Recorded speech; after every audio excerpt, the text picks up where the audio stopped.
Shalom. प्रभु यीशु मसीह के जीवित और सामर्थी नाम में आप सबों को सलाम। आज की सुंदर सुबह एक बार फिर से हम प्रभु यीशु मसीह के सामर्थी नाम में आप सबों का स्वागत करते हैं। धन्यवाद देते हैं कि परमेश्वर ने बीते सप्ताह हम इससे प्रत्येक की सहायता और मदद की और आज हम बड़े भले, चंगे, स्वस्थ और हमारी प्रार्थनाओं के उत्तर के प्रति परमेश्वर को धन्यवाद देते हुए इस आराधना में शरीक हो पाते हैं। हमारी इस आराधना को हम पिता, पुत्र और पवित्र आत्मा के नाम से आशीष मांग लेते हैं। परमेश्वर हमारी सहायता और मदद करे। भजन संहिता और उसके 136 में लिखा है, यहोवा का धन्यवाद करो क्योंकि वह भला है और उसकी करुणा सदा की है। जो ईश्वरों का परमेश्वर है उसका धन्यवाद करो, उसकी करुणा सदा की है। जो प्रभुओं का प्रभु है उसका धन्यवाद करो, उसकी करुणा सदा की है। उसको छोड़कर कोई बड़े बड़े आश्चर्य कर्म नहीं करता, उसकी करुणा सदा की है। आइए उसकी करुणा के विषय में, उसकी दया के विषय में हम धन्यवाद देते हुए अपने आराधना की गीत से गीत नंबर 246 एक साथ मिलकर के गाएंगे, जिसके बोल हैं, यीशु है मेरा धन्य निश्चय, मन में है देता आनंद विजय। क्योंकि पहले यूहन्ना की पुस्तक उसके 3 अध्याय 2 पद में प्रभु ने कहा, प्रियो हम परमेश्वर की संतान हैं। जो संतान है उसने परमेश्वर के अनुग्रह को देखा है और उस धन्य निश्चय में आनंदित है। आइए बड़े आनंद के साथ इस गीत को गाएं। हिम नंबर 246 246, यीशु है मेरा धन्य निश्चय।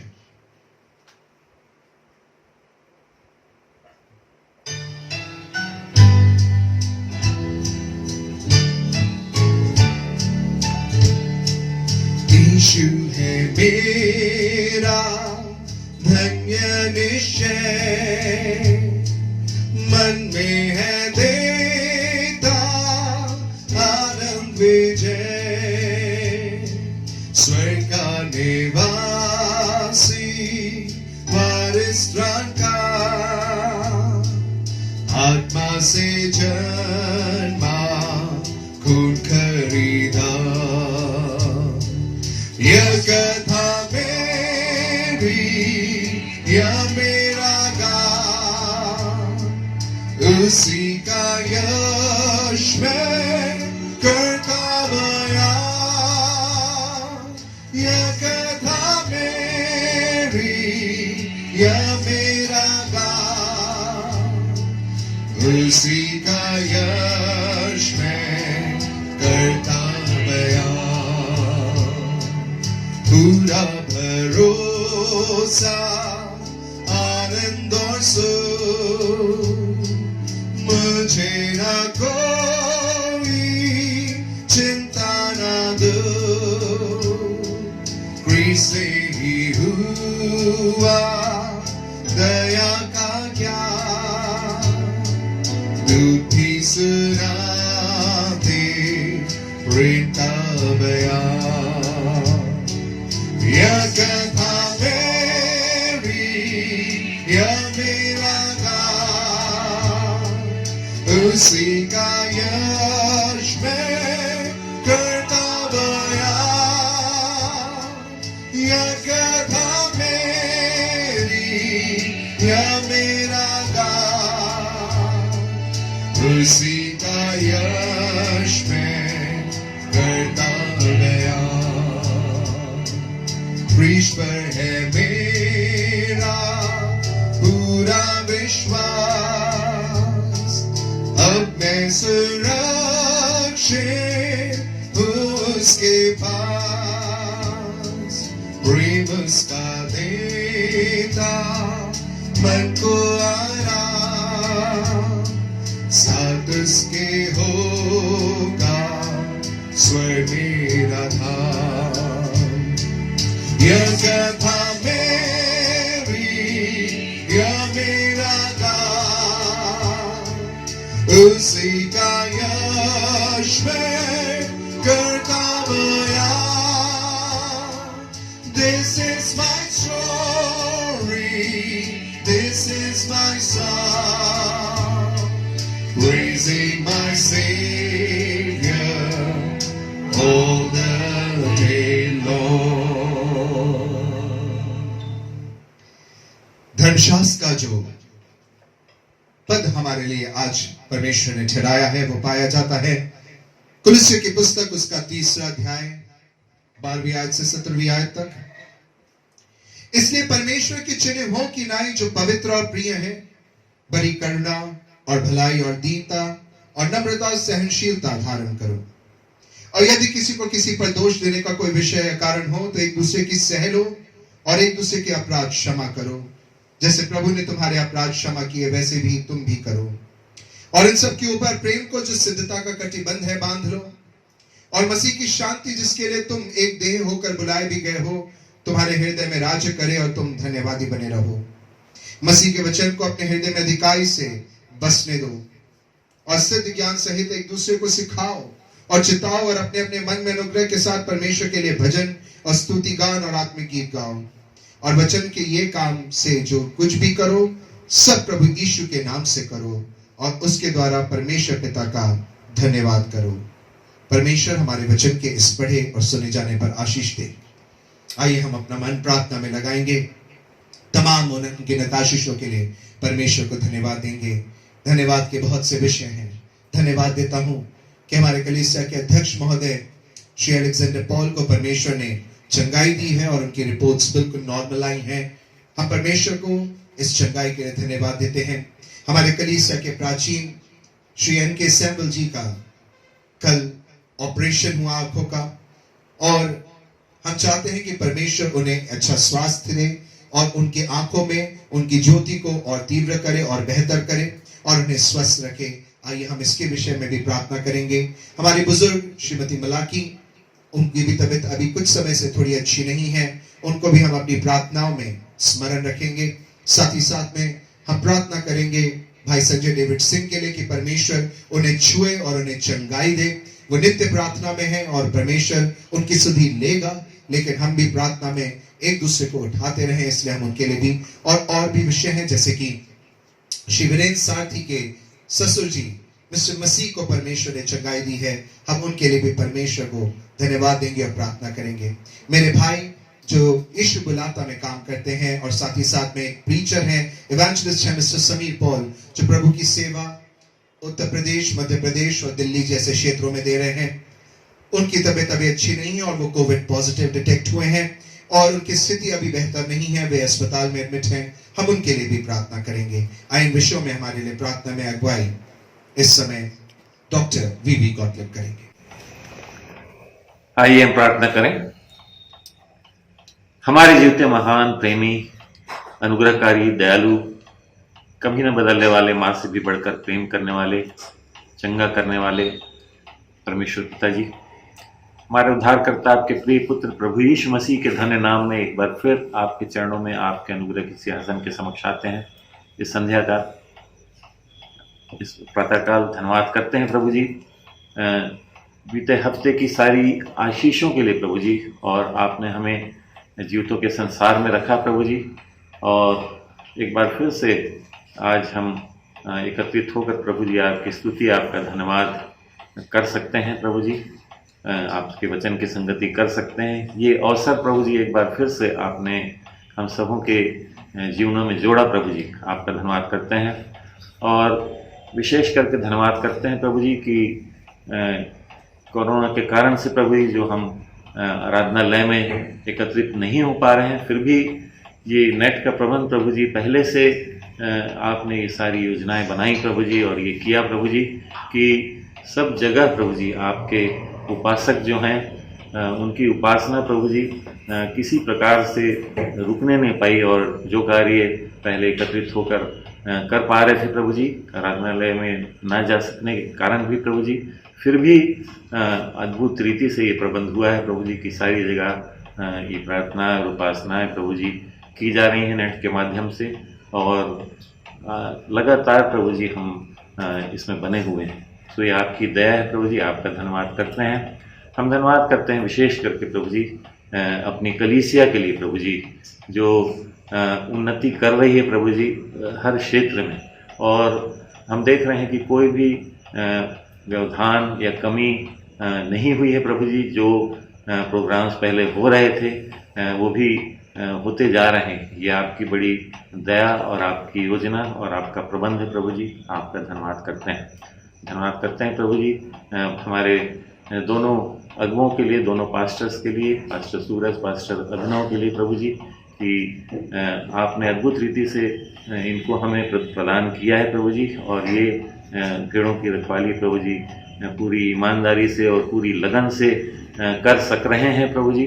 और विनती करते हैं बीते दिनों जबकि पास्टर सूरज की भी और अभिनव पास्टर की भी तबीयत कुछ खराब हुई थी प्रभु जी, परंतु आज वे स्वस्थ हैं। जो भी कमज़ोरी बाकी है प्रभु जी उसके लिए भी विनती करते हैं, आप पूर्ण चंगाई इनको प्रदान करें, और भी शक्ति और सामर्थ्य प्रभु जी की आपकी कलीसिया की अगुवाई पूरी लगन से प्रभु जी जैसा वे करते आ रहे हैं और भी करते रह सकें प्रभु जी। उनके घरानों के लिए भी विनती करते हैं प्रभु जी, घराने के प्रत्येक सदस्यों पर भी प्रभु जी आपकी आशीष होने पाए, कि सब स्वस्थ रहें प्रभु जी, आशीषित रहें, और पूरी तन्मयता से प्रभु जी वे अपने कार्यों को करते रह सकें। विनती करते हैं प्रभु जी, हम उनको स्मरण करते हैं जो स्वस्थ नहीं है प्रभु जी, विशेष करके विनती करते हैं प्रभु जी मलाकी, मिसेस मलाकी बहन के लिए प्रभु जी, जिनकी की तबीयत कुछ ख़राब चल रही है। जो भी उनकी तकलीफ़ है प्रभु जी आप जानते हैं, और आपके चंगा करने वाले हाथों में उनको सौंपते हैं। आप छूकर पूर्ण चंगाई को प्रभु जी उन्हें प्रदान करें। मिस्टर मसीह के लिए वीरेंद्र सारथी भाई के ससुर के लिए भी विनती करते हैं प्रभु जी, प्रेस में कर उनको बीते दिनों लगा है प्रभु जी, और आपने उनको बचाया और स्वस्थ किया है फिर से प्रभु जी। आप और भी अच्छा स्वास्थ्य उन्हें प्रदान करें, आपका धन्यवाद करते हैं। मिस्टर अलेक्जेंडर पॉल को भी हम प्रभु जी प्रार्थना में उठाते हैं। बीते दिनों उनकी तबीयत काफ़ी ख़राब रही, काफ़ी समय से प्रभु जी, लंबे समय से, और अब करीब मैं सोचता हूँ 1.5 महीने के बाद करीब उनकी हालत काफ़ी अच्छी हुई है प्रभु जी, पहले से काफ़ी सुधार है, और पूरी रीति से प्रभु जी जो भी कमज़ोरी बाकी है वो भी दूर हो, उनको जो भी इन्फेक्शन जो उन्हें भी हुआ था प्रभु जी पूरी रीति से वो दूर होने पाए। हम भाई डोनाल्ड पंट को स्मरण करते हैं प्रभु जी, जो कि मैं सोचता हूँ 3 वर्षों से प्रभु जी काफ़ी परेशानी में रहे हैं प्रभु जी, परंतु उन सारी परेशानियों के बाद भी, जबकि किडनी का भी प्रभु जी उनको प्रॉब्लम है प्रभु जी, डायबिटीज़ भी है और गैंग्रीन भी हो चुका है प्रभु जी, व्हील चेयर पे वो रहते हैं। इन सारी विपत्तियों के बाद भी प्रभु जी वे नेट के द्वारा प्रभु जी अपने कार्य को प्रचार का अभी भी कर रहे हैं। ये आपकी बड़ी दया के कारण है। कई बार प्रभु जी हम समझ नहीं पाते हैं कि क्यों आपके लिए लोगों पर प्रभु जी इस तरह की विपत्तियां आती हैं, लेकिन हम स्मरण करते हैं प्रभु जी, अय्यूब को स्मरण करते हैं किस तरह प्रभु जी वो खरा उतरा, और उसी प्रकार प्रभु जी पौलुस के लिए, जिसके लिए आपने कहा कि मेरा अनुग्रह तेरे लिए बहुत है। तो जब इन बातों को हम स्मरण करते हैं आपके वचन को प्रभु जी, तो हमें ढाढ़स मिलता है। शायद आप एक उदाहरण हमारे सामने भाई डोनाल्ड पंत के रूप में प्रभु जी प्रस्तुत करना चाहते हैं कि किस तरह से इन सारी परीक्षाओं के बाद भी प्रभु जी, सारी तकलीफ़ों के बाद भी प्रभु जी जो कार्य उनका है वो फिर से उन्हें आरंभ कर सके हैं प्रभु जी। नेट के माध्यम से प्रभु जी अभी भी वे प्रचार का कार्य कर रहे हैं। उनके पूरे घराने के लिए विनती करते हैं, बहन के लिए, बेटों के लिए प्रभु जी आपके अनुग्रह की दृष्टि हो, आशीष हो प्रभु जी, और किसी रीति से उनका ढाढ़स टूटने ना पाए। विशेष करके बच्चों के लिए विनती करते हैं। सो आप आशीष दें प्रभु जी, और रुपये पैसे की भी जो आवश्यकता पड़ रही है बहुत अधिक प्रभु जी, किडनी का भी उनको प्रॉब्लम है। सो विनती करते हैं कि ये प्रबंध प्रभु जी जैसा होता आया है होता जाए, आप सहायता करें। और धन्यवाद करते हैं प्रभु जी, विनती करते हैं भाई समीर पॉल के लिए जो दिल्ली में है प्रभु जी, उनकी भी तबीयत ठीक नहीं चल रही है। सो प्रभु जी आप उनको भी शुक्र पूर्ण चंगाई प्रदान करें। हम स्मरण करते हैं भाई संजय डेविड सिंह को प्रभु जी, बीते दिनों काफ़ी उनकी तबीयत खराब रही, उनको भी किडनी का प्रॉब्लम रहा प्रभु जी, परंतु आज वे काफ़ी स्वस्थ हैं। ये आपकी दया के कारण है, आप प्रार्थनाओं के सुनने वाले परमेश्वर हैं। सारे लोगों ने मिलकर लगातार ये प्रार्थनाएं की हैं प्रभु जी, और आपने चंगाई उनको प्रदान की है। तो और भी प्रभु जी उनके स्वास्थ्य में सुधार होने पाए। इनके सैमुअल अंकल के लिए भी विनती करते हैं प्रभु जी, जबकि वृद्धावस्था है और आँख का ऑपरेशन उनका हुआ है प्रभु जी, और ये सफल हुआ है। आपका धन्यवाद करते हैं, विनती करते हैं पूरी रीति से ठीक करें प्रभु जी उनको और आशीष दें। और जैसा इस उम्र में भी प्रभु जी आपने अच्छा स्वास्थ्य दिया है, और भी अच्छा स्वास्थ्य प्रभु जी बना रहे, आप आशीष दें प्रभु जी। हम विनती करते हैं कलीसिया के प्रत्येक सदस्यों के लिए प्रभु जी, और जो भी शोकित घराने हैं प्रभु जी उनको शांति प्रदान करें। और हमारे जवानों को हम स्मरण करते हैं प्रभु जी, आप आशीष दें। उनकी यूथ की सभा के लिए प्रभु जी धन्यवाद करते हैं कि ये हो सक रही है, और बाइबल स्टडी प्रभु जी उनकी आरंभ फिर से हो रही है। सो आप प्रभु जी पास्टर अभिनव को भी आशीष दें, जबकि वे ये सभाएं लेते हैं प्रभु जी। और सारे जवानों के लिए विनती करते हैं, अपनी जवानी में प्रभु जी आपको स्मरण रखें प्रभु जी, और अपने चाल चलन को प्रभु जी वे सही रखें प्रभु जी। किसी भी प्रकार के नशे की लत इत्यादि में प्रभु जी ये ना पड़ने पाए, आप संभालें और आशीष दें प्रभु जी। विनती करते हैं वृद्ध लोग भी हैं प्रभु जी, जो माजरी आंटी हैं, सैमुअल अंकल और आंटी हैं, और एलेक्जेंडर पॉल की मम्मी हैं प्रभु जी, और भी लोग हैं प्रभु जी। सो आपने ऐसी अच्छी उम्र प्रदान की है और अच्छा स्वास्थ्य भी प्रदान किया है। हम सबों के लिए विनती करते हैं, वे हमारे लिए आशीष के कारण हैं प्रभु जी। सो और भी आशीष के कारण वे आगे बने रहें प्रभु जी, सबों को स्वस्थ रखें और आशीष दें। छोटे बच्चों के लिए भी प्रभु जी हम विनती करते हैं।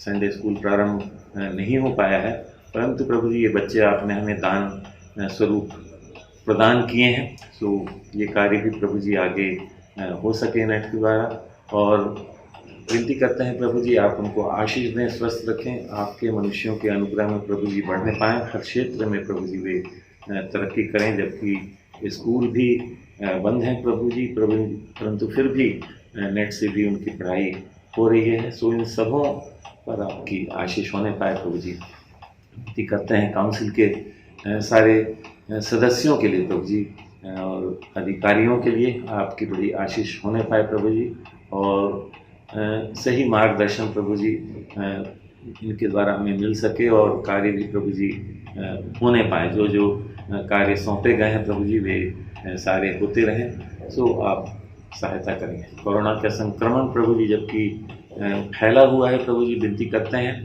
आपके अनुग्रह की दृष्टि हो प्रभु जी, ये समाप्त हो और फिर से प्रभु जी स्थितियां सामान्य होने पाएँ, और ये आपके लोगों के लिए एक बड़ी चेतावनी भी है प्रभु जी।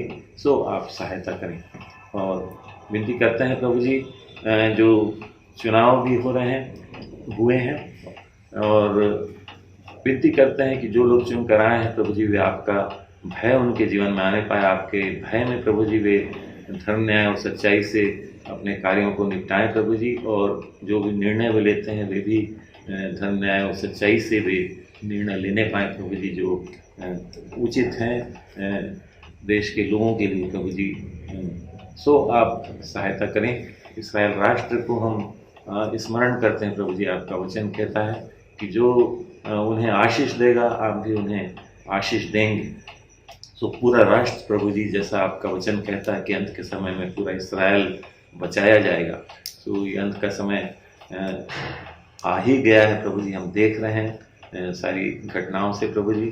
सो आप उस राष्ट्र को आशीष दें जैसा आपका वचन कहता है, और हमें भी आशीष दें, हम में से प्रत्येक कि आप सहायता करें प्रभु जी। हम प्रति क्षण तैयार रहें कि जब भी आपका आना हो प्रभु जी, हम आपके साथ जा सकें। एक बार फिर से प्रभु जी सारी कलीसिया को, प्रत्येक जनों को प्रभु जी आपके सामर्थी हाथों में सौंपते हैं। धन्यवाद से दुआ यीशु मसीह के नाम में मांगते हैं, आमीन। प्रियो, परमेश्वर का वचन मेरे और आपके पांव के लिए दीपक है, मार्ग के लिए उजाला है। देखना यह है कि जिस मार्ग में वो हमें लेकर के चलना चाहता है, क्या उस पर चलने के लिए हम ललायत हैं? और परमेश्वर का वचन जो ज्योति दिखाता है, उस ज्योति को देख करके क्या हम अपने आप को सुधारने के लिए तैयार हैं? आइए हम अपना मन परमेश्वर के वचन की ओर लगाएंगे और वचन की सहभागिता में आज हमारी अगुवाई पास्टर CK सैमुअल करेंगे। आइए हम आज की आराधना को और इस पवित्र वचन को परमेश्वर की महिमा में और उसकी आत्मा की सहायता से आज के जीवन के लिए और कलीसिया की अद्भुत आशीष के लिए हम देखना चाहेंगे। हम पढ़ेंगे मत्ती रचित सुसमाचार उसका 6वां अध्याय 25 से आगे तक। इसलिए मैं तुमसे कहता हूँ कि अपने प्राण के लिए चिंता न करना कि हम क्या खाएंगे और क्या पिएंगे, और न अपने शरीर के लिए कि क्या पहनेंगे। क्या प्राण भोजन से और शरीर वस्त्र से बढ़कर नहीं?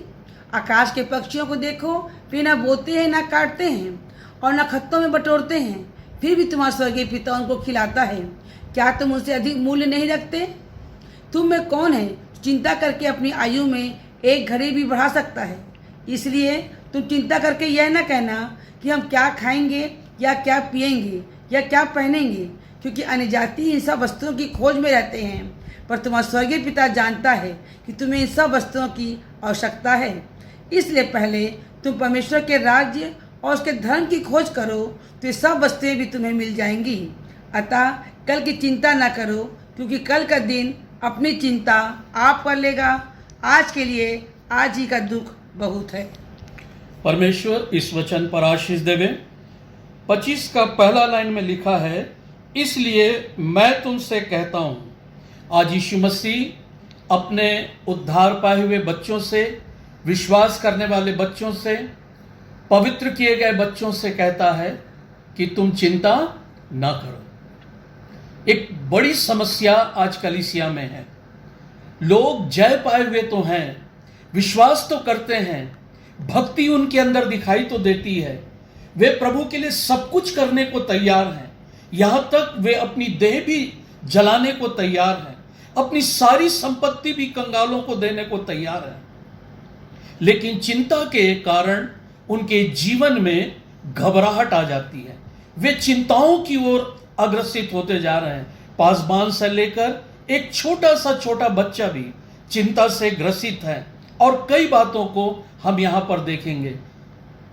मार्था के घर में, मरियम के घर में यीशु मसीह रहता था, उसके घर में आता जाता था, प्रभु उनके साथ रहता था, उनको स्वर्गीय बातों के चिंता के विषय में बताया करता था, स्वर्ग की आशीषों के बारे में बताया करता था, अनंत जीवन के बारे में बताया करता था, पुनरुत्थान के विषय में बताया करता था। लेकिन मार्था कहती है कि हे प्रभु, तुझे चिंता नहीं? देख, मैं अकेले काम करते करते घबरा गई हूं। और तब यीशु कहता है कि हे मार्था, तू क्यों चिंता करती है? तू बहुत सी बातों में चिंता करती और घबराती भी है। चिंता हमारे जीवन में घबराहट को उत्पन्न करता है। चिंता हमारे जीवन को निराश और हताश कर देता है।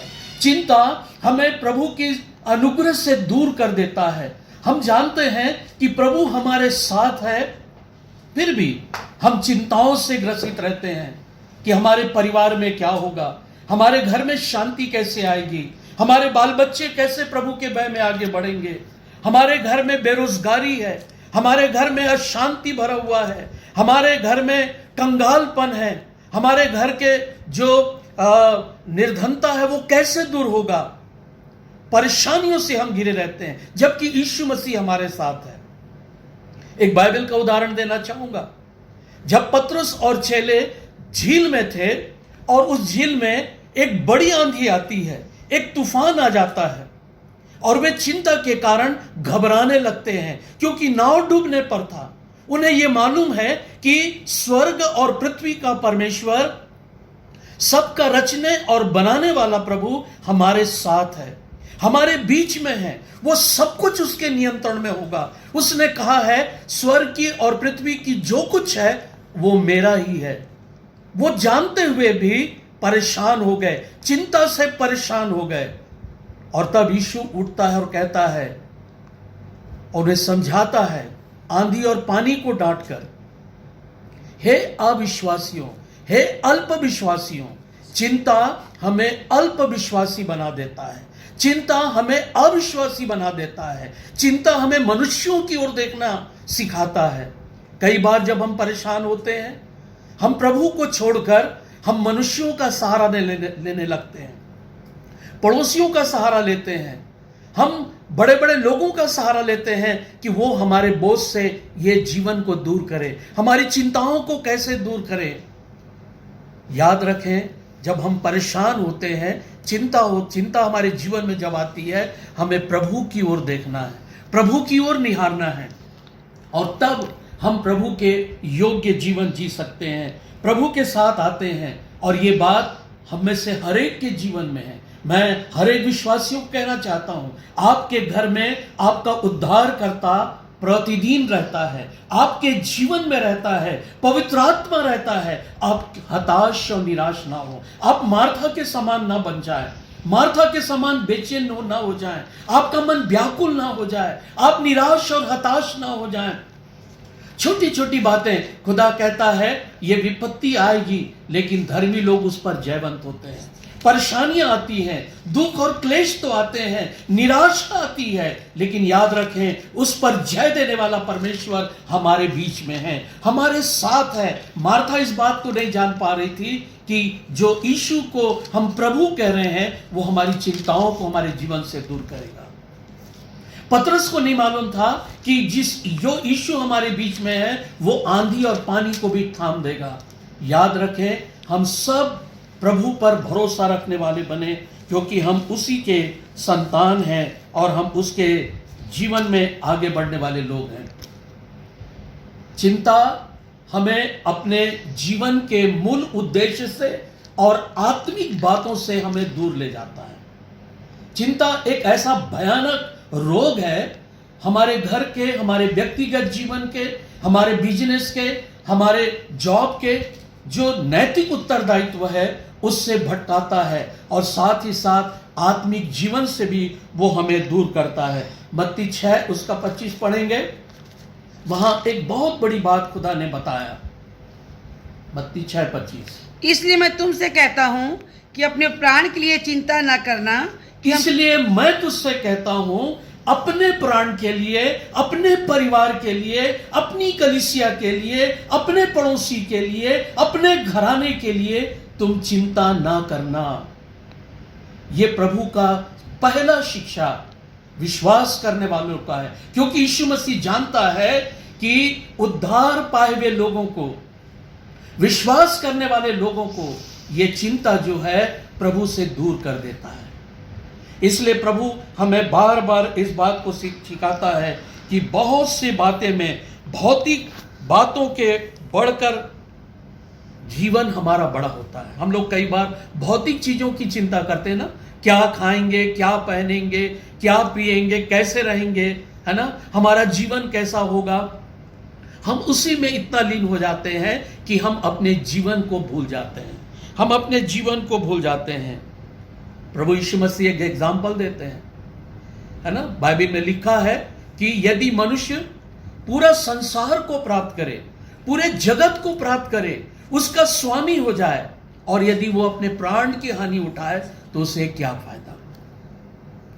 एक व्यक्ति चिंता कर करके बड़े बोझ के साथ उसने अपने लिए धन संचय करता है, अनाज संचय करता है, वो अपने कोठरियों को भर लेता है और अपने प्राण से कहता है, हे मेरे प्राण खा पी और चैन कर। लेकिन जब खुदा की आवाज आती है कि आज ही रात तेरा प्राण ले लिया जाएगा, तो यह धन किसका होगा। हम चिंता करके हम अपने प्राणों के लिए चिंता करते हैं, अपने जीवन के लिए चिंता करते हैं, हम शरीर की चिंता करते हैं कि ये कैसा रोग हमारे जीवन से दूर हो जाए, ये परेशानी कैसे हट जाए, ये निराशा कैसे चला जाए, ये बेरोजगारी कैसे चले जाए, ये बिजनेस ठप हो रहा है वो कैसे बढ़ जाए, मेरा प्रमोशन कब होगा, मेरा ट्रांसफर क्यों हो रहा है। हम चिंता करते हैं। अगर ये बातें हमारे जीवन में दिखाई देती है तो हम अपनी आंखें परमेश्वर की ओर लगाना आरंभ करें और तब प्रभु की महिमा हमारे जीवन में दिखाई देगा। हम एक और एग्जाम्पल देखते हैं बाइबल के अंदर। एक धनी व्यक्ति था, वो बड़ा चिंता करता था अपने धन को बढ़ाने का, और वो इतना अपने धन को बढ़ा दिया कि उसके चूर चार से लाजर अपना पेट भरा करता था। उसकी मेज से गिरे हुए रोटियों से लाजर अपना पेट भरता था। लेकिन याद रखें, बाइबल बताती है जब वो मर गया तो अधलोक में उतारा गया। चिंता हमें कहां ले जाती है? अधलोक में उतारती है, जो नरक का एक हिस्सा है, जहां नरक के समान एक व्यक्ति की आत्मा दुख पाता है, तड़पता है, व्याकुल होता है। बाइबल बताती है वो धनी व्यक्ति और कोई नहीं था, वो इब्राहिम का संतान था। उसने इब्राहिम की गोद में लाजर को देखकर कहता है, हे पिता इब्राहिम। परमेश्वर के लोग चिंताओं के कारण आत्मिक दशा से भटक जाते हैं, अनंत जीवन से दूर हो जाते हैं, उद्धार से वंचित हो जाते हैं और उनका भाग अधोलोक हो जाता है। इसलिए हम परमेश्वर से प्रार्थना करें कि परमेश्वर हमारे जीवन से, परिवार से चिंता नाम की चीज को क्या करें? दूर कर दे, और तब प्रभु का अनुग्रह हमारे ऊपर दिखाई देगा। और यीशु कहता है कोई दो स्वामी की सेवा नहीं कर सकता। हम चिंता भी करें और प्रभु की स्तुति भी करें, हम चिंता में बने रहें और प्रभु की बड़ाई करते रहें। और बाइबल कहता है कोई दो स्वामी की सेवा नहीं कर सकता। वो एक से प्रेम करेगा और दूसरे से बैर करेगा, क्योंकि चिंता को हम अपने सीने से लगा लेते हैं, चिंता को हम अपने हृदय में बैठा लेते हैं। और इसलिए जब हम बाइबल की बातों की ओर मन लगाते हैं तो याद रखें हम प्रभु से दूर होते चले जाते हैं, और इतना दूर हो जाते हैं कि हम पुकारते रहें। प्रभु कहता है तुम पुकारोगे मैं अपना कान बंद कर लूंगा, मैं तुम्हें देखना भी नहीं चाहूंगा क्योंकि तुम मुझसे दूर हो चुके हो। इसलिए बाइबल में लिखा है कि अपनी सारी चिंता मुझ पर डाल दो। परमेश्वर को हमारा ध्यान है, परमेश्वर को हमारा फिक्र है। हे विश्वासियों, हे धर्मियों, हे उद्धार पाए हुए लोगों, हे चुने गए लोगों, हे याजकों के समान जीने वालों, प्रभु कहता है अपनी सारी चिंता अपने परिवार के, अपने बाल बच्चों के, अपने जॉब के, अपने बिजनेस के, अपने रोग के, अपने परेशानियों के, आर्थिक मुसीबतों की सारी चिंता मुझ पर डाल दे, क्योंकि मैं तुम्हारा ध्यान रखता हूं, क्योंकि मैं तुमसे मोहब्बत करता हूं। निदान मेरे पास है। इसलिए हम हर समय अपनी सारी मुसीबत में परमेश्वर की ओर आंख उठाएं। प्रभु ने कहा हे बोझ से दबे लोगों मेरे पास आओ, मैं तुम्हें विश्राम दूंगा। प्रभु के पास शांति है, प्रभु के पास आनंद है, प्रभु के पास जीवन है। हम क्यों ना प्रभु से कहें प्रभु हम पर दया कर, प्रभु हम पर करुणा कर। हे परमेश्वर इस मुसीबत से, इस चिंता से मुझे जय दे। तूने मृत्यु पर मुझे जय दिया है, तूने पाप पर मुझे जय दिया है, मेरे अविश्वास पर जय दिया है। इस चिंता पर भी मुझे क्या कर? जय दे दे। बाइबल बताती है दूसरी बात, चिंता निराधार है ना। हम चिंता को स्थिर ना माने, हम बना जरूर लेते हैं लेकिन हम स्थिर ना माने। 32 सुसमाचार में उसका 6 अध्याय और 26 पद में, आकाश के पक्षियों को देखो, वे ना बोते हैं, ना काटते हैं और ना खत्तों में बटोरते हैं, फिर भी तुम्हारा स्वर्गीय पिता उनको खिलाता है। क्या तुम उनसे अधिक मूल्य नहीं रखते? बाइबल बताती है पहले हमने देखा कि हम अपने प्राण की चिंता करते हैं, हम अपने उद्धार को स्थिर रखना नहीं चाहते, हम अपने विश्वास को स्थिर रखना नहीं चाहते। हम क्या खाएंगे, क्या पहनेंगे, कैसे जीवन जीना है, हमारा जीवन कैसे आगे होगा, हम उसी में पागल रहते हैं, जो हमें मसीह के प्रेम से दूर कर देता है। दूसरी बात कि ये निराधार है चिंता, क्योंकि बाइबल बताती है कि आकाश के पक्षियों की ओर देखो ना ये बोते हैं और ना काटते हैं, तो भी इनका स्वर्गीय पिता इन्हें क्या करता है? प्रतिदिन भोजन कराता है। हम कई गोरैयों से बढ़कर हैं, हम कई कौओं से बढ़कर हैं, हम कई पक्षियों से बढ़कर हैं। प्रभु कहता है जब मैं उनकी चिंता करता हूं, प्रभु कहता है मैं जब उनकी चिंता करता हूं मैं तुम्हारा भी करूंगा।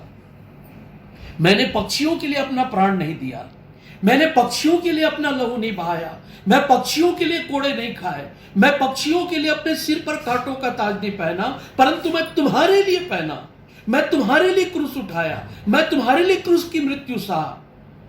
इसलिए जब तुम्हारे जीवन में चिंता का बोझ आ जाए, चिंता रूपी शैतान आपके जीवन में आ जाए, तो बाइबल बताती है अपनी आंखें परमेश्वर की ओर लगाओ, परमेश्वर के वचन को ध्यान से पढ़ो, और परमेश्वर कहता है प्रभु का अनुग्रह हम पर होगा, प्रभु का जय हमारे ऊपर आ जाएगा और हम चिंता पर जय पा जाएंगे। चिंता पर जय देने वाला परमेश्वर हमारे साथ है, हमारे घर में है। जैसे मार्था के घर में यीशु मसीह था, जैसे पतरस और चेलों के साथ यीशु मसीह था, याद रखें आपकी चिंता पर जय देने के लिए आपका प्रभु आपके साथ है, आपको आगे बढ़ाना चाहता और आपको अपनी महिमा देकर खड़ा करना चाहता है।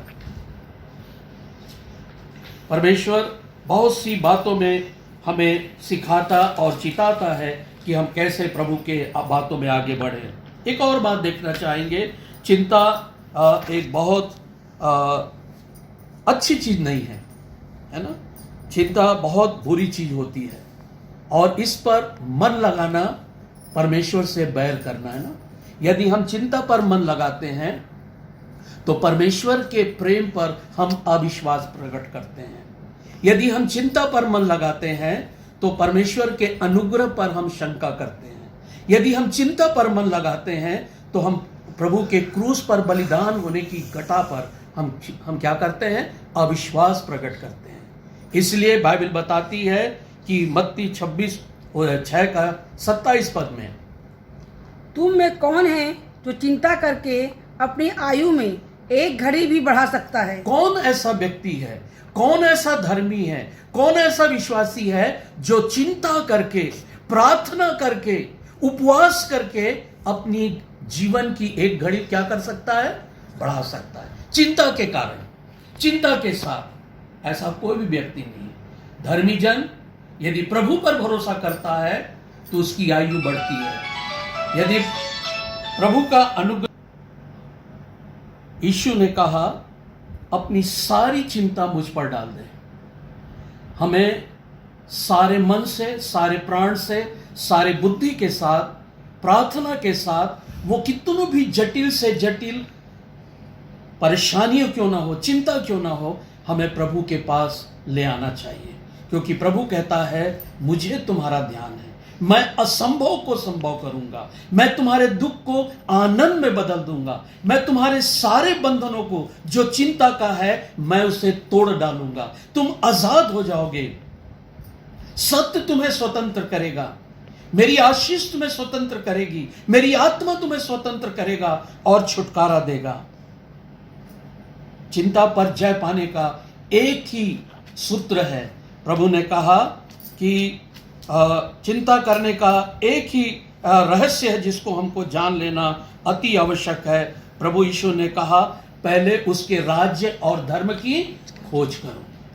तो ये सारी वस्तु जिसके कारण हम चिंतित होते हैं, शायद बच्चों के कारण, शायद जॉब के कारण, शायद बच्चों की शादी ब्याह के कारण, शायद ट्रांसफर के कारण, है ना, आर्थिक समस्याओं के कारण, गरीबी के कारण, बहुत सी बातों में चिंता करते हैं और उसका निदान नहीं हो पाता। प्रभु ने कहा मैं तुम्हें एक रहस्य बताता हूं, पहले उसके राज्य और धर्म की खोज करो, ये सारी वस्तु तुम्हें दे जाए। ये अन्य जाति लोग ऐसा करते हैं, अविश्वासी लोग ऐसा करते हैं, जो प्रभु को नहीं जानते वे इस पर मन लगाए रहते हैं। लेकिन जब आप उसके राज्य और धर्म की खोज करोगे, प्रभु कहता है तुम इस पर जयवंत हो जाओगे। और परमेश्वर का अनुग्रह तुम पर होगा। जब तुम परेशानियों में आओ तो बाइबल कहती है आकाश की पक्षियों की ओर देख लेना। जब तुम्हारा मन घबराए तो जंगली शोषणों की ओर देखना आरंभ करना। जब तुम्हारा मन व्याकुल हो जाए तो मैदान के घास की ओर देखना। प्रभु इनकी सुधि लेता है, आपकी भी लेगा। आमीन। परमेश्वर को धन्यवाद देते हैं उसके जीवित और सामर्थी वचन के लिए, और साथ ही साथ में प्रभु के दास पास्टर सी के सैंपल को धन्यवाद देता हूं कि उन्होंने इस नियुक्ति को स्वीकार किया और इस आराधना में परमेश्वर के वचन को, संदेश को हमारे मध्य में बांटा। परमेश्वर उन्हें, उनके परिवार को बहुत आयत की आशीष दे। प्रिय, आइए अपने आप को प्रभु भोज की आराधना के लिए हम तैयार करेंगे, और इस समय हमारी आराधना की गीत से गीत नंबर 298 हम सब मिलकर करके गाएंगे।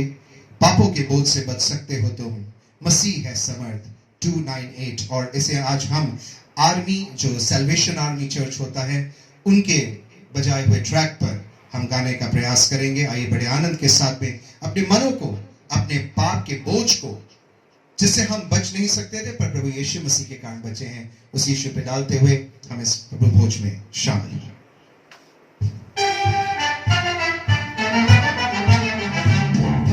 पापों के बोझ से बच सकते हो तुम, मसीह है समर्थ, है वो समर्थ। सब पापों पर जय पा सकते हो तुम, प्रभु यीशु ही है समर्थ।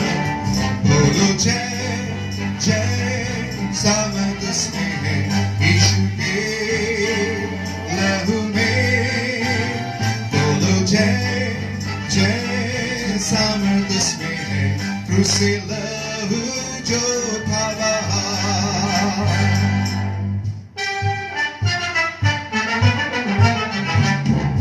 क्रोध और घमंड से बच सकते हो तुम, मसीह है समर्थ, है वो समर्थ। कलवरी पास भी आ जाओ तुम, प्रभु यीशु में है समर्थ। बोलो जय जय, सामर्थ उसमें है यीशु के लहू में। बोलो जय जय, सामर्थ उसमें है क्रूस से लहू जो था वहाँ।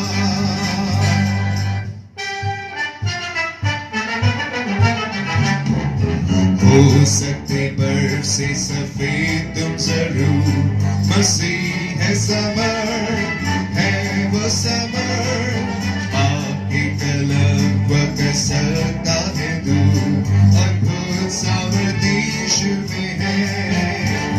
बोलो जय जय, सामर्थ उसमें है यीशु के लहू में। बोलो जय जय, सामर्थ उसमें है क्रूस से लहू जो था वहाँ।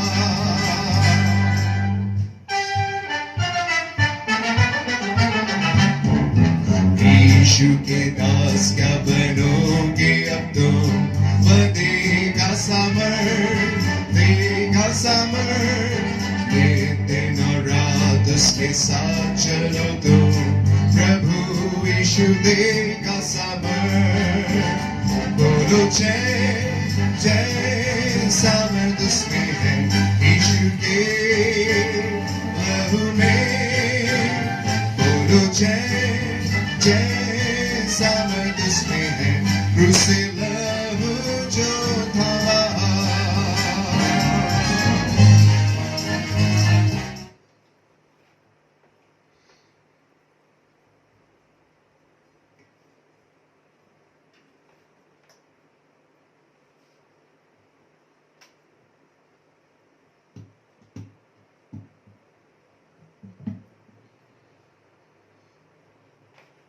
हम यूहन्ना 3:16 को कंठस्थ करते हैं, दोहराते हैं, बारंबार कहते हैं। शायद इसे सुनहरा पद कहने के साथ साथ एक मात्र ऐसा पद कहते हैं जिसके माध्यम से हम संपूर्ण सुसमाचार का प्रचार भी कर देते हैं। क्योंकि परमेश्वर ने जगत से ऐसा प्रेम किया कि उसने अपना इकलौता पुत्र दे दिया ताकि जो कोई इस पर विश्वास करे वो नाश ना हो परंतु अनंत जीवन पाए। प्रियो, परमेश्वर ने वचन कहता है अपने पुत्र को जगत में इसलिए नहीं भेजा कि जगत पर दंड की आज्ञा दे, परंतु इसलिए कि जगत उसके द्वारा उद्धार पाए। पर जब हम इस पर शरीक होते हैं तो टाइमलाइन का एक छोटा फर्क आ चुका है। हम दोहराते और स्मरण करते हैं प्रभु यीशु मसीह के देह रूप में आगमन पर अब थोड़ा सा सिनेरियो बदल चुका है। अब हम उसके द्वितीय आगमन की तैयारी करते हैं और अब वो इसलिए आता है कि जिन्होंने उद्धार पाया है, जिन्होंने एक अच्छी दौड़ दौड़ी है, उन्हें वो आशीषित करे। परंतु जो उस दौड़ में चूक गए, जो भटक गए हैं, उनको परमेश्वर संभाले और उनको वो चाहता है कि वो संभल जाएं, कहीं ऐसा ना हो कि दंड की आज्ञा में वे भागी हो जाएं। प्रियो, ऐसी क्या बात है कि हम परमेश्वर की उस सच्ची राह से भटक जाते हैं? दो ही कारण होते हैं। या तो हम अपनी आलोचनाओं को सुन करके परमेश्वर की राह से दूर हो जाते हैं, या फिर हम स्वयं भटक जाते हैं। अगर आप भटक गए हैं तो उड़ाव पुत्र का दृष्टांत आपके लिए और मेरे लिए है। आपने जो कुछ भी किया हो, हमारा परमेश्वर अपने बाहें पसारे हुए आपको बुलाता है, इंतजार करता है आप वापस आ जाएं। वो आपको स्वीकार करता है। और अगर आप आलोचनाओं को सहते सहते थक गए हैं तो एक छोटी सी एनेक्डोट के साथ मैं आपसे बात करना चाहूंगा। उकाब पक्षी बड़ी ऊंचाइयों पे उड़ने वाला पक्षी होता है, पर उस उकाब पक्षी को जो सबसे ज्यादा सताता है वो कौवे होते हैं। और कौवे की आदत होती है कि वो उसकी पीठ पर बैठ जाता है, उसके सर पर मारने की कोशिश करता है। उकाब उस कौवे से चिड़चिड़ाता नहीं है, उसकी काएं काएं की आवाज से चिड़चिड़ाता नहीं है, भटकता नहीं है, वो उसे मारता नहीं है, वो उसको हटाने के लिए कोई बहुत प्रयास नहीं करता है। वो बस इतना करता है कि वो एक ऐसी ऊंची उड़ान भरता है जिस ऊंचाई पर कौवा ऑक्सीजन की कमी के कारण रह ही नहीं पाता। आइए मैं और आप अपने आप को आत्मिक रीति से इतना ऊंचा उठाएं कि अंधकार की शक्तियां मेरे और आपके नजदीक आने की कोशिश भी ना कर सके, क्योंकि वो उनकी रींच से बाहर की है। और आइए अपने आप को इतना ऊंचा करें कि संसार की सारी चीजें मुझको और आपको बड़ी धुंधली सी नजर आने लगे और परमेश्वर मुझको और आपको और समीप नजर आने लगे। आइए इस विचार के साथ में हम इस प्रभु भोज में शामिल हों, इस पर हम परमेश्वर की आशीष मांगे। प्रभु जी धन्यवाद देते हैं इस प्रभु भोज की स्थापना के लिए पिता परमेश्वर, क्योंकि हमें विवश करता है कि पिता हम आपके वचन पर ध्यान दें। यह हमें विवश करता है ताकि हम आपके वचन को और गहराई से सुने। प्रभु जी विवश करता है कि हम अपने आप को आत्मा अवलोकित करें और पिता परमेश्वर अपने पापों का अंगीकार करते हुए इसमें शामिल हों। प्रभु जी सहायता और मदद करना, एक एक व्यक्ति की पिता परमेश्वर पवित्र आत्मा एक के हृदय को छल्ली छल्ली करना प्रभु, ताकि अपनी पापों से तौबा करते हुए दृढ़ संकल्प ले कि उन पाप की राहों में वापस ना जाए। प्रभु जी अगर हम भटक गए हैं प्रभु तो आपकी बाहें हमें बुला रही हैं। प्रभु जी अगर हम आलोचनाओं से थक रहे हैं, भटक जा रहे हैं, तो प्रभु जी ऐसी ऊंची उड़ान में आप हमारी सहायता और मदद करें, क्योंकि आपने अपने वचन में कहा है कि उकाब की नाई मैं तुम्हें कर देता हूं। प्रभु जी हमें सिर्फ और सिर्फ आप पर टकटकी लगाए रखने, आपकी ओर पिता परमेश्वर अपने हियाव को बांध करके आप में दृढ़ होने में आप हमारी सहायता मदद करें।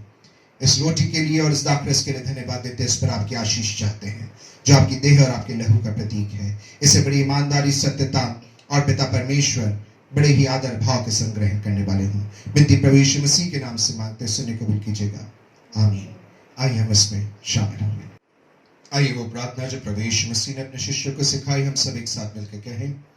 हे हमारे पिता, आप जो स्वर्ग में हैं, आपका नाम पवित्र माना जाए, आपका राज्य आवे, आपकी इच्छा जैसे स्वर्ग में पूरी होती है वैसे इस पृथ्वी पर भी पूरी हो। हमारे दिन भर की रोटी आज हमें दीजिए, और जैसे हमने अपने अपराधियों को क्षमा किया है वैसे ही आप भी हमारे अपराधों को क्षमा करें और हमें परीक्षा में न लाएं, बल्कि बुराई से बचाएं, क्योंकि राज, पराक्रम और महिमा सदा आपकी है। आमीन।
प्रियो, इस समय होगा कि हम अपनी अपनी भेंटों और धन्यवादी भेंटों को देने के द्वारा परमेश्वर की स्तुति करेंगे, उसकी आराधना करेंगे। कई बार ये बड़े क्लीशे से शब्द लगने लगते हैं, स्तुति और आराधना करेंगे। सिर्फ गीतों को गाना प्रभु की स्तुति आराधना नहीं, परंतु देना भी, और हर्ष के साथ देना स्तुति आराधना होती है। प्रियो, मैं आपसे अनुरोध करता हूं, अभी भी बहुत से लोग हैं, पता नहीं ये पहला माह है जिसमें हम में से बहुतेरे लोग अपने भेंटों को, अपने दान को परमेश्वर के भंडार में पहुंचाना, अपने महावारी दान, अपने खुले दान और धन्यवादी दान को पहुंचाना भूल गए हैं। मैं आपसे अनुरोध करता हूं, यह अंतिम सप्ताह है अक्टूबर माह का, और आप स्फूर्ति करें, तेजी करें, और आप स्फूर्ति और तेजी के साथ में अपनी भेंटों को, जो अक्टूबर माह का आपका महावारी दान है, और साथ ही साथ में आपका जो खुला दान है और धन्यवादी दान है, उसे आप हमारे उप कोषाध्यक्ष महोदय श्री देवेंद्र कुमार के पास में पहुंचाएं। प्रातः 9 से 11 वे सोमवार से लेकर के शुक्रवार तक पारा चैपल में मौजूद रहते हैं। साथ ही साथ पास्टर रामचंद्र सूरज भी मौजूद रहते हैं। और अगर आपको ऐसा लग रहा है कि आपको ऑफिस आवर्स के कारण उसे पहुंचाने में दिक्कत है, तो मैंने कुछ दिनों पहले और कल भी मैं इस मैसेज को शेयर करूंगा, वे दूरभाष के नंबर पर उनसे आप संपर्क करें, मोबाइल के नंबर पर, और उन्हें आप अपने घर बुला लें। वो रसीद लेकर आएंगे और आपको उन भेंटों की रसीद भी दे देंगे। आप उनसे संपर्क करें, या आपको दिक्कत हो रही है तो आप मुझसे संपर्क करें और हम आपकी भेंटों को भंडार तक जरूर पहुंचाएंगे।